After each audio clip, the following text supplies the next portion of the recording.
La parole est à Monsieur Léo Walter pour le groupe La France Insoumise. Merci Madame la Présidente. Ma question s'adresse à Monsieur le ministre de l'Industrie et à Monsieur le ministre de la Santé.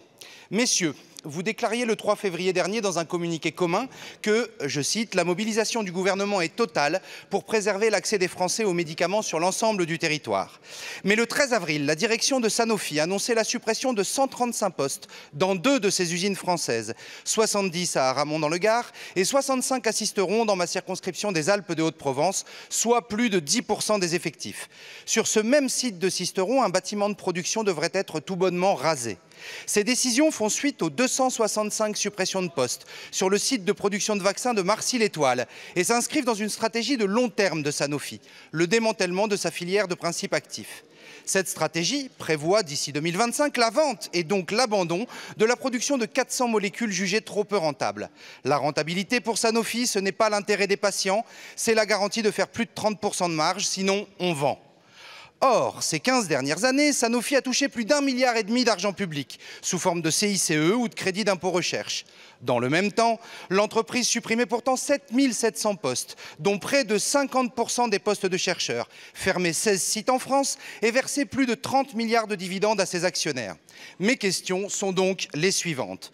Monsieur le ministre de l'Industrie, que comptez-vous faire pour empêcher Sanofi de détruire des emplois et de sacrifier sur l'autel des super-profits un outil industriel essentiel à notre pays? Monsieur le ministre de la Santé, que comptez-vous faire pour assurer la souveraineté thérapeutique française et rappeler Sanofi à ses obligations de production et de détention de stock minimum de médicaments? Enfin, messieurs les ministres, que comptez-vous faire pour contrôler l'utilisation des fonds publics par Sanofi et les autres? Et quand allez-vous vous décider à mettre en place un pôle public du médicament, seule garantie d'une production pharmaceutique efficace au service de l'intérêt général? Je vous remercie. Je vous remercie. La parole est à Monsieur Roland Lescure, au ministre chargé de l'Industrie. Merci Madame la Présidente. Mesdames, Messieurs les députés, Monsieur le député Léo Walter, merci de votre question.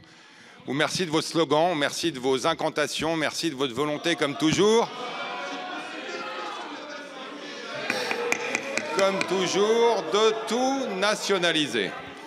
Donc loin de ces slogans et de ces incantations, ça fait maintenant 2 ans, presque jour pour jour, que le président de la République a annoncé un plan France 2030 d'investissement fort dans la santé de manière à régler le vrai triangle de l'impossible auquel fait face la politique industrielle de la santé française. À la fois, nous souhaitons soigner les Françaises et les Français, nous souhaitons le faire à un coût raisonnable et nous souhaitons le faire, oui, en produisant davantage en France. Et nous le faisons via de l'investissement auquel les entreprises françaises et les entreprises internationales sont sensibles aujourd'hui, puisque, ne vous en déplaise, de plus en plus d'entreprises, y compris internationales, choisissent le terrain France pour s'y installer. Nous l'avons fait aussi sur les principes actifs. Vous le savez, nous rapatrions le principe actif du paracétamol à Séquence, pas très loin de chez vous, au nord de votre circonscription, à quelques dizaines de kilomètres, de manière à reproduire du principe actif de paracétamol en France. En ce qui concerne le groupe Sanofi et les suppressions d'emplois auxquelles vous faites référence, vous le savez, innover, investir, suppose aussi parfois, malheureusement, de fermer des installations qui, elles, sont obsolètes. Et vous le savez, monsieur, puisque vous connaissez bien votre territoire, contrairement à vos voisins qui hurlent mais ne m'écoutent pas, les 2 ateliers qui sont en cours de fermeture, vous le savez, datent de plus de 50 ans.